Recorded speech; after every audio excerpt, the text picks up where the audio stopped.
할렐루야. 네. 우리 수요 예배 함께하고 계신 수지산성 가족 여러분을 예수님의 이름으로 환영하고 축복합니다. 여러분, 우리가 세상을 살면서 가지게 되는 가치 있고 의미 있는 삶의 기준이 서로 다 다릅니다. 하지만 모든 사람이 공통적으로 갈망하는 게 하나 있다고 한다면 사람들한테 인정받는 거죠. 내 가족들한테, 교회 식구들한테, 내 직장 동료들한테, 또는 내가 사는 동네나 나라에서 인정받고 사람들이 나를 알아주기를 원하는 마음이 우리 모두에게 그 어느 정도씩은 있기 마련입니다. 그렇게 인정받고 싶은 마음을 원동력 삼아 열심히 하게 되는 것들이 있죠. 친정 부모님이나 시부모님께 잘하고, 직장 생활도 열심히 하고, 아이들한테 좋은 부모가 되기 위해 노력합니다. 교회 봉사도 열심히 하고요. 친구들이나 이웃들과의 관계도 여러 가지로 노력합니다. 열심히 노력한 끝에 사람들이 인정해주고 대우가 달라지고 하면 인정받고 싶어하는 우리의 마음은 보상을 받아요. 기분이 좋고 행복감을 느낍니다. 다 잘 될 것 같고 앞으로 이런 시간이 계속되리라고 생각하죠. 그 인정받으려는 갈망의 결정체 중에 하나가 바로 얼마 전에 폐막한 올림픽이라고 할 수 있는데요. 올림픽에는 평생 특정 종목에서 자신의 기량을 갈고 닦아온 사람들이 모여 경합을 펼칩니다. 세계 각국의 선수들과 같은 조건과 규칙 아래 평생 갈고 닦아온 실력을 겨뤄서 금메달을 차지하는 사람이 그 종목의 최고 실력자로 인정받죠. 이번 파리올림픽에서는 우리나라 선수단 규모가 상당히 작았음에도 불구하고 많은 메달을 차지해 국민들의 마음을 시원하게 해줬습니다. 그 중에서 특별히 혜성처럼 인기를 얻게 된 선수가 있어요. 다들 아시죠? 사격의 김예지 선수입니다. 사격 자세가 너무 멋져서 인기를 끌게 된 선수죠. 김예지 선수는 올림픽 스타로 급부상하면서 많은 사람들의 관심을 받고 있습니다.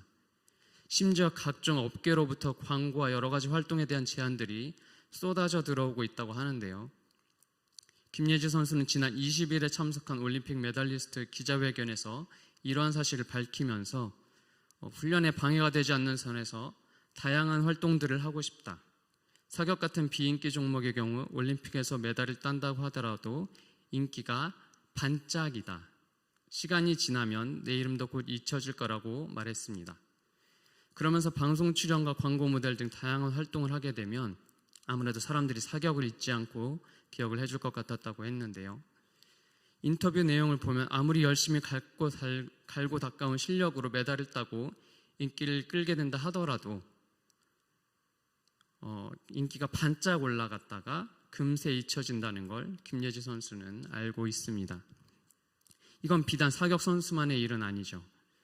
다른 종목의 운동선수들은 물론이고 그 어떤 연예인도, 정치인도, 그 외에 다른 유명한 사람들도 아무리 화려한 겉모습과 언행으로 주목을 받고 인기를 얻게 되더라도 그 모든 건 언젠가 우리의 기억 속에서 잊혀지게 마련입니다. 그들의 삶이 반짝반짝 찬란한 것 같아 보여도 결국 언젠가 빛을 잃고 우리의 관심에서도 멀어져 버리곤 합니다. 오늘 본문에서는 지혜 있는 자는 궁창의 빛과 같이 빛날 것이요 많은 사람을 옳은 대로 돌아오게 한 자는 별과 같이 영원토록 비치리라고 말씀합니다. 그렇다면 어떻게 궁창의 빛처럼 별처럼 반짝반짝 영원히 빛나는 인생이 될 수 있을까요? 화면을 보고 함께 읽어보시겠습니다. 시작. 견뎌내야 반짝반짝 빛나는 인생이 됩니다. 네, 오늘 본문 1절 말씀입니다.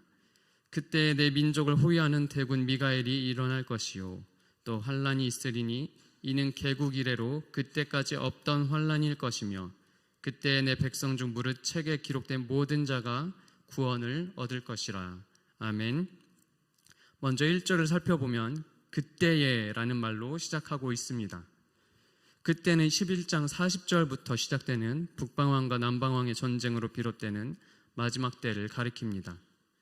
실제로 11장의 북방왕과 남방왕의 전쟁은 알렉산더 대왕이 죽은 후에 헬라 제국이 그의 부하 장군들에 의해 분열되고 남쪽의 톨레미 왕조와 북쪽의 셀류크스 왕조가 오랫동안 서로 대립하게 된 역사를 다루고 있어요.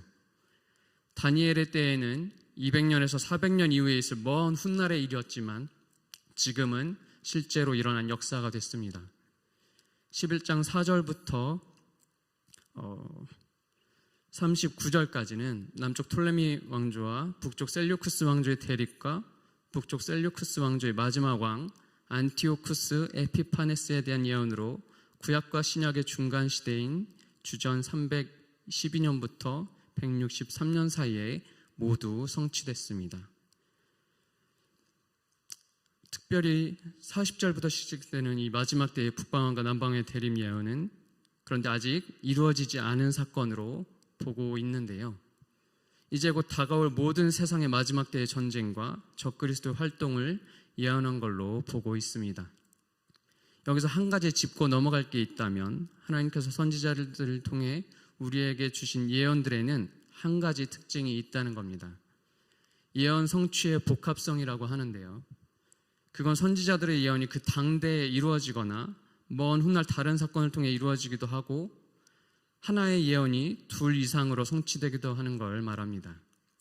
간단한 예를 들어서 이사야 7장 14절에서 이사야 선지자가 아하스 왕에게 처녀가 잉태해 임마누엘이라는 아들을 낳을 거라고 했던 예언은 그때 한 번 성취되고 또 훗날 예수님의 성육신을 통해서 한 번 더 성취된 걸 들 수 있습니다.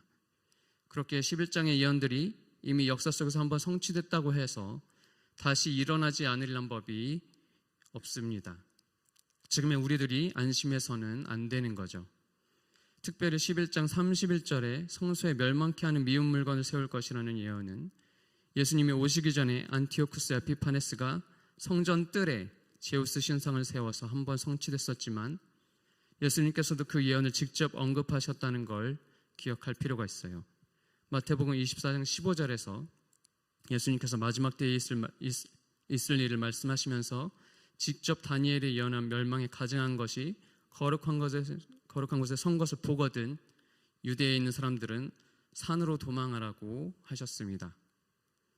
멸망에 가증한 것이 거룩한 것에 설 때 창세로부터 지금까지 없었던 큰 환란이 있을 거라고 하셨죠. 마태복음 24장 15절부터 21절까지 간추려서 읽겠습니다.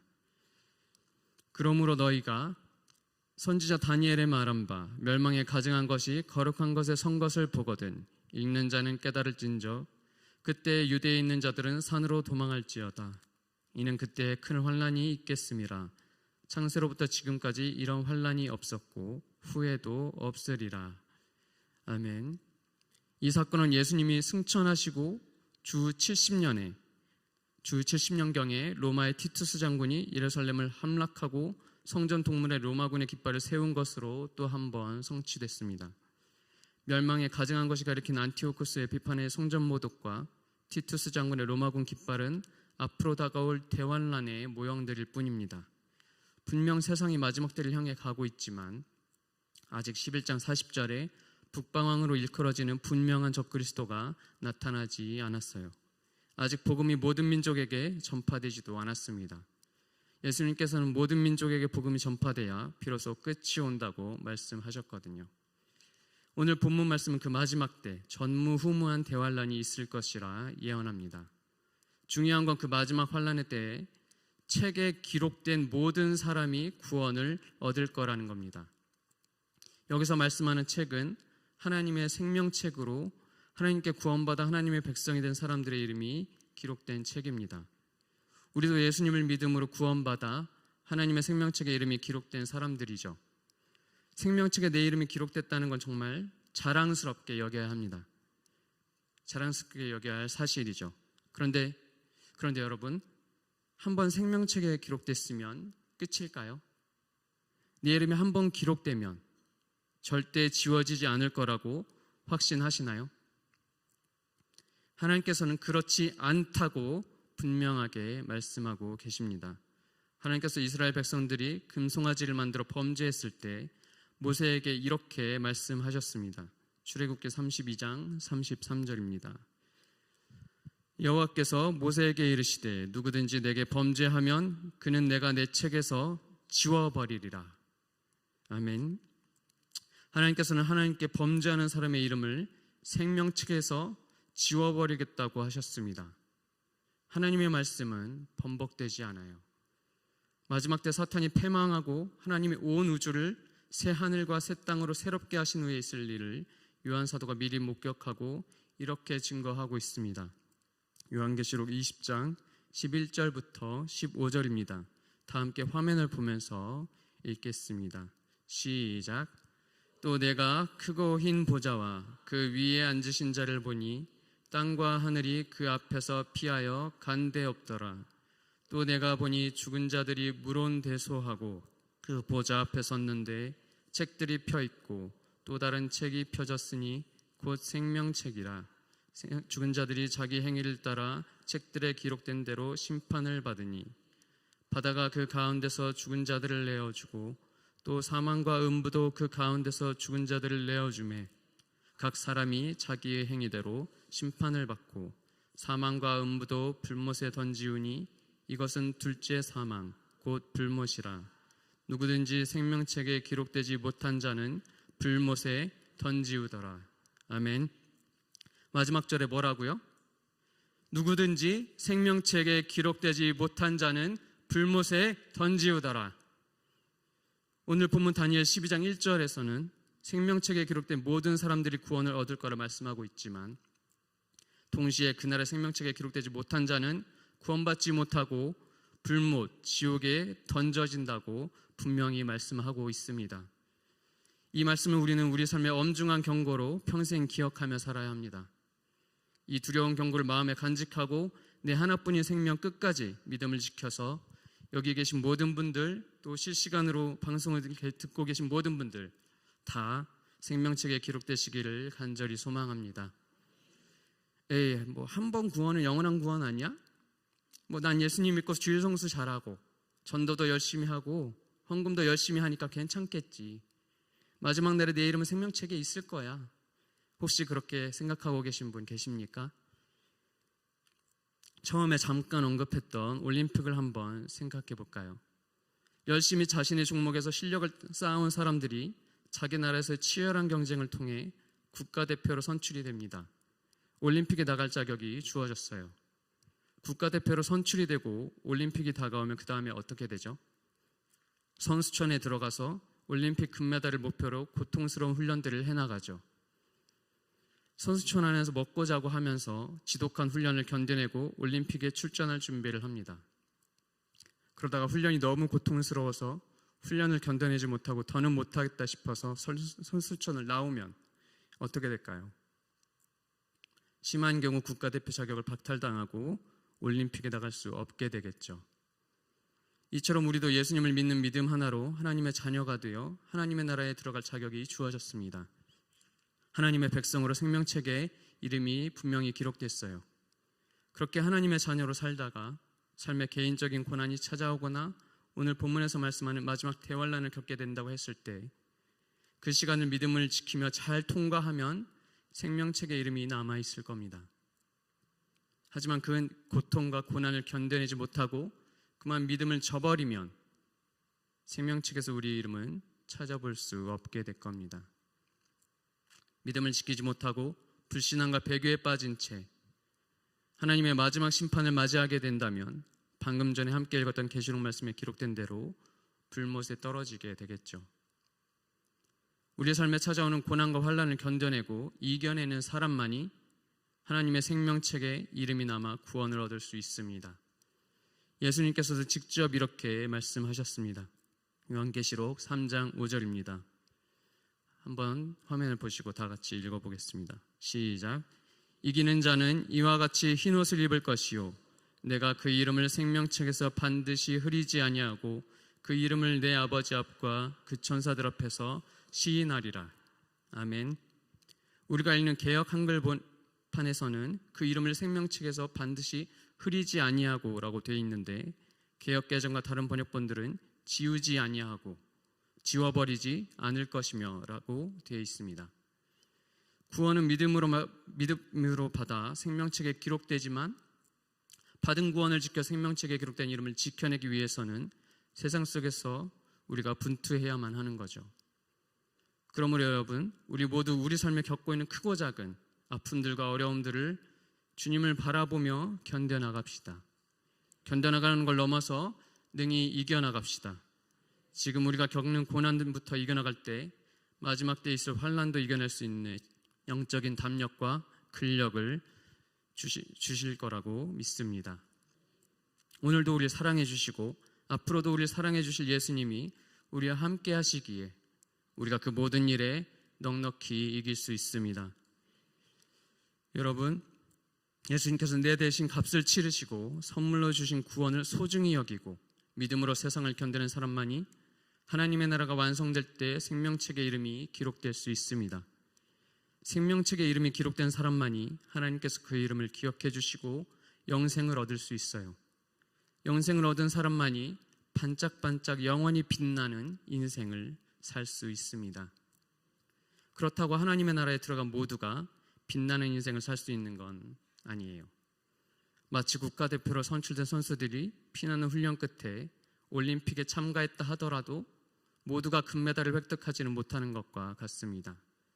그렇다면 영원한 하나님의 나라에서 반짝반짝 빛나는 그 찬란한 인생을 살려면 어떻게 해야 할까요?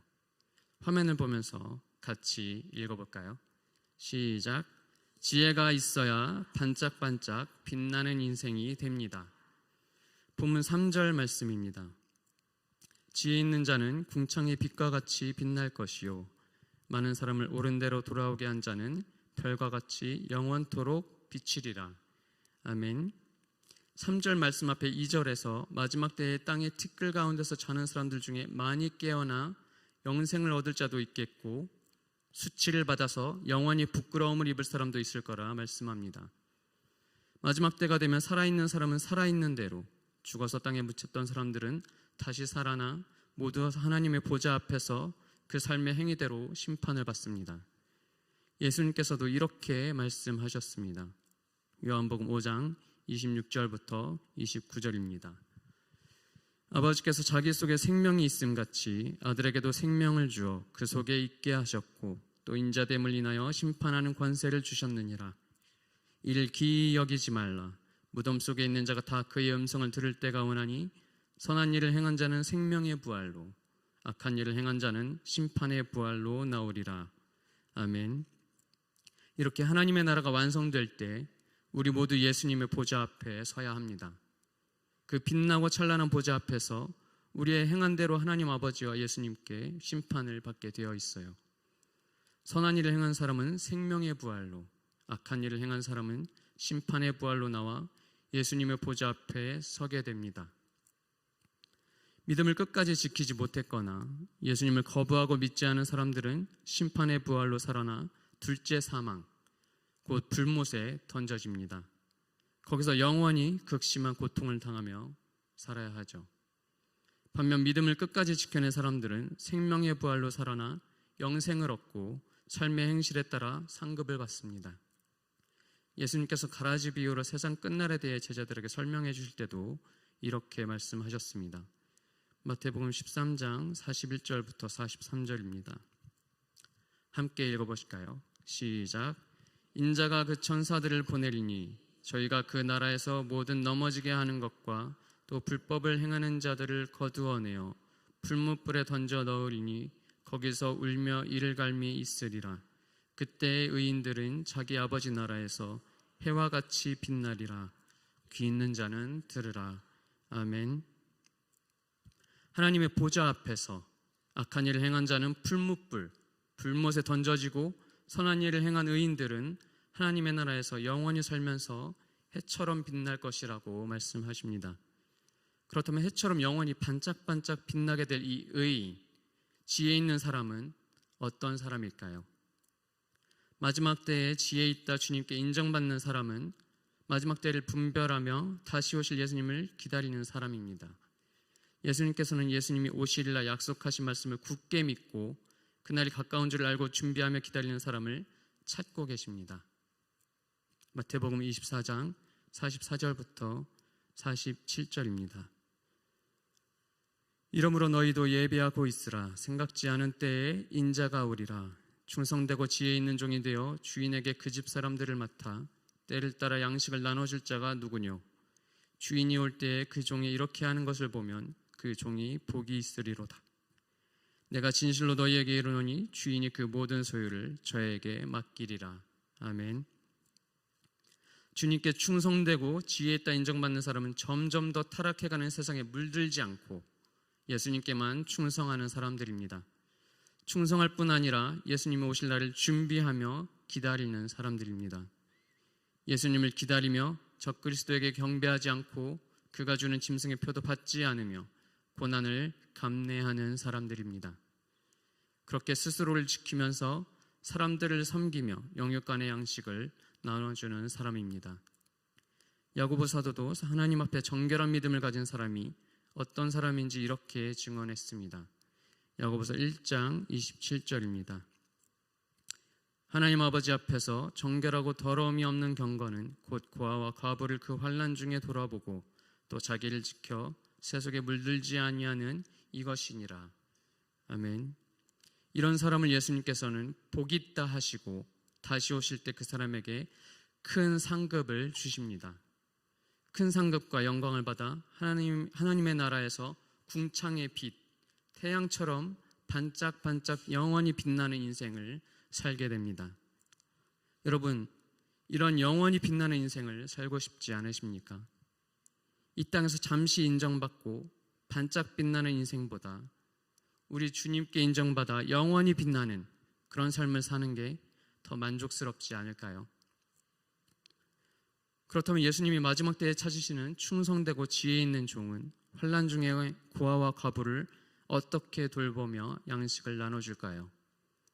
마지막 때에 예수님이 찾으시는 충성되고 지혜 있는 종은 환난 중에 고아와 과부, 소외된 사람들을 이렇게 돌보며 양식을 나눠주는 사람입니다.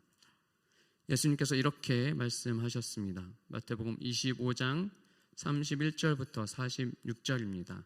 조금 길지만 함께 찾아 읽겠습니다. 마태복음 25장 31절부터 46절입니다. 신약성경 44페이지 정도에 있습니다.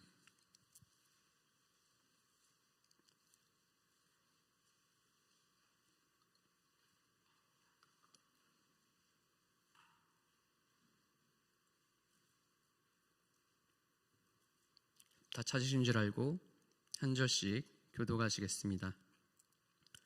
인자가 자기 영광으로 모든 천사와 함께 올 때에 자기 영광의 보좌에 앉으리니 모든 민족을 그 앞에 모으고 각각 분별하기를 목자가 양과 염소를 분별하는 것 같이 하여 양은 그 오른편에 염소는 왼편에 두리라. 그때 임금이 그 오른편에 있는 자들에게 이르시되 내 아버지께 복받을 자들이여 나와 창세로부터 너희를 위하여 예비된 나라를 상속하라. 내가 줄일 때에 너희가 먹을 것을 주었고 목마를 때에 마시게 하였고 나그네 되었을 때에 영접하였고 벗었을 때에 옷을 입혔고 병들었을 때에 돌아보았고 옥에 갇혔을 때에 와서 보았느니라. 이에 의인들이 대답하여 가로되 주여 우리가 어느 때에 주의 줄이신 것을 보고 공개하였으며 목마르신 것을 보고 마시게 하였나이까? 어느 때에 나그네 되신 것을 보고 영접하였으며 벗으신 것을 보고 옷 입혔나이까? 어느 때에 병드신 것이나 옥에 갇히신 것을 보고 가서 배웠나이까 하리니 임금이 대답하여 가라사대 내가 진실로 너희에게 이르노니 너희가 여기 내 형제 중에 지극히 작은 자 하나에게 한 것이 곧 내게 한 것이니라 하시고 또 왼편에 있는 자들에게 이르시되 저주를 받은 자들아 나를 떠나 마귀와 그 사자들을 위하여 예비된 영영한 불에 들어가라. 내가 줄일 때에 너희가 먹을 것을 주지 아니하였고 목마를 때에 마시게 하지 아니하였고 나그네 되었을 때에 영접하지 아니하였고 벗었을 때에 옷 입히지 아니하였고 병들었을 때와 옥에 갇혔을 때에 돌아보지 아니하였느니라 하시니 저희도 대답하여 가로되 주여 우리가 어느 때에 주의 줄이신 것이나 목마르신 것이나 나그네 되신 것이나 벗으신 것이나 병드신 것이나 옥에 갇히신 것을 보고 궁양치 아니하더이까? 이에 임금이 대답하여 가라사대 내가 진실로 너희에게 이르노니 이 지극히 작은 자 하나에게 하지 아니한 것이 곧 내게 하지 아니한 것이니라 하시니 저희는 영벌에 의인들은 영생에 들어가리라 하시니라. 아멘.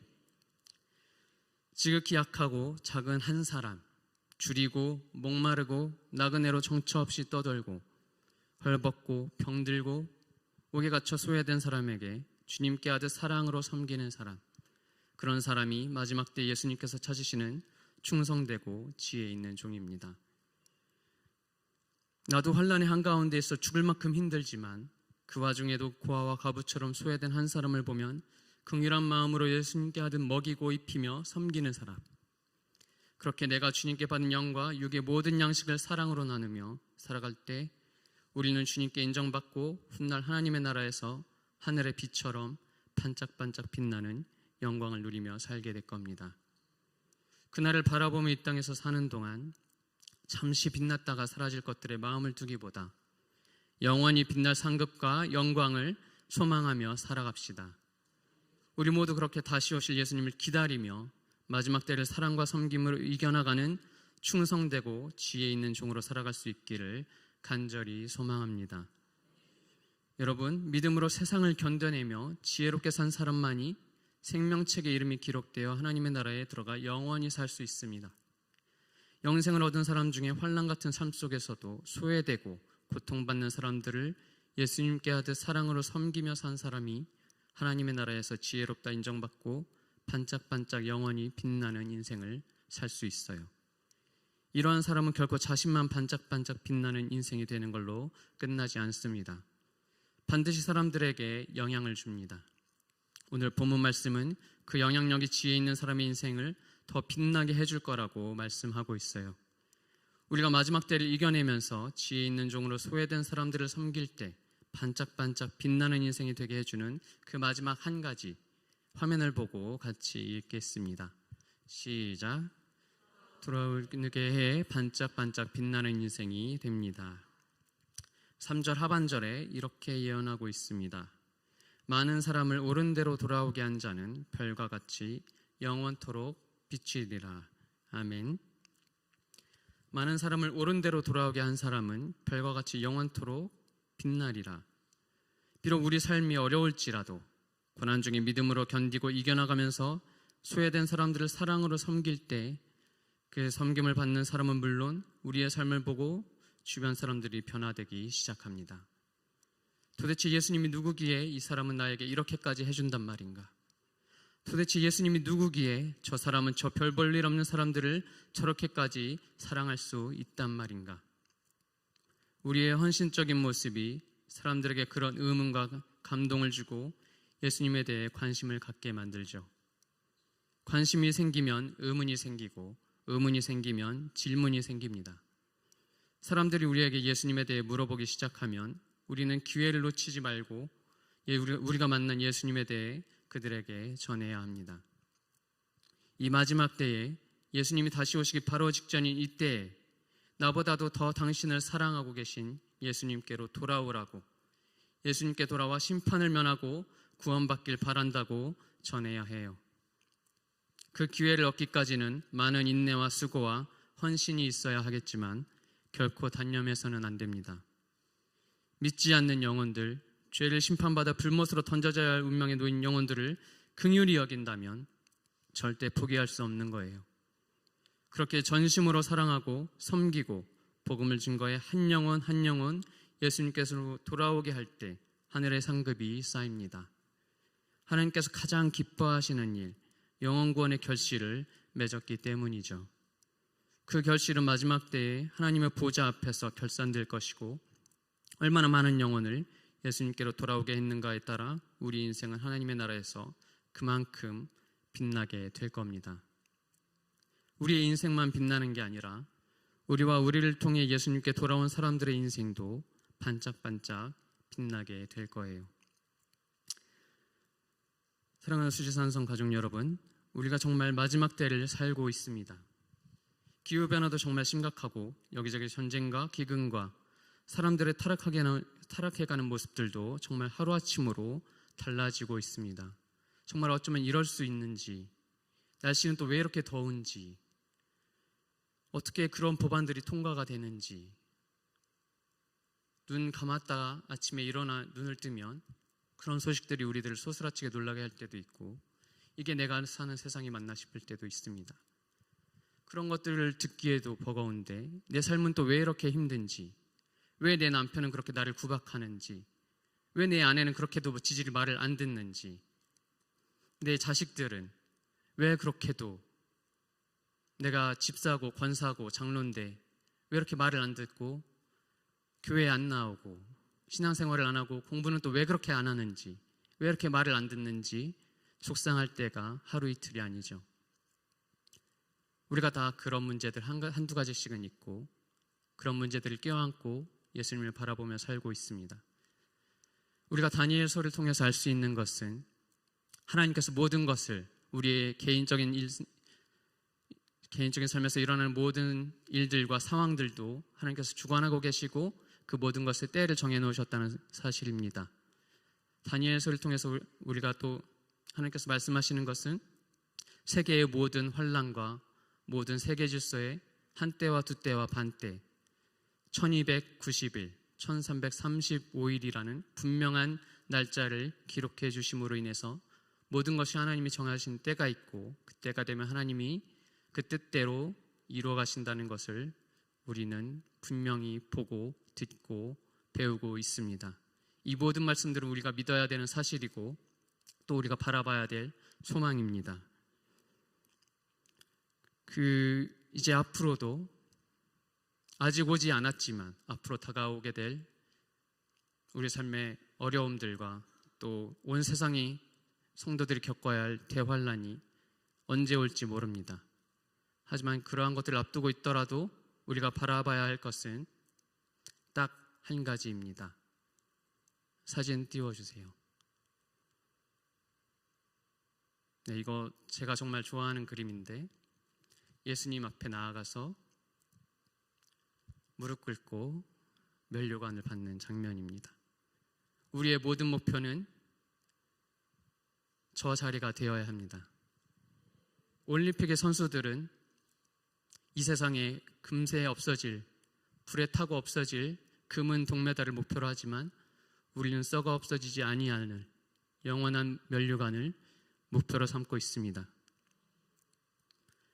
지금 비록 여러분들의 삶이 또 저의 삶이 얼마나 힘들고 어렵다고 할지라도 지금의 그 어려움부터 차근차근 이겨나가고 그 시간 속에서 지혜롭게 충성되게 섬기고 또 사람들을 사랑해 나갈 때 하나님께서 그 모습을 바라보고 기뻐하시고 예뻐해 주시며 저 자리에서 저렇게 미소를 지으며 우리에게 면류관을 주실 것입니다.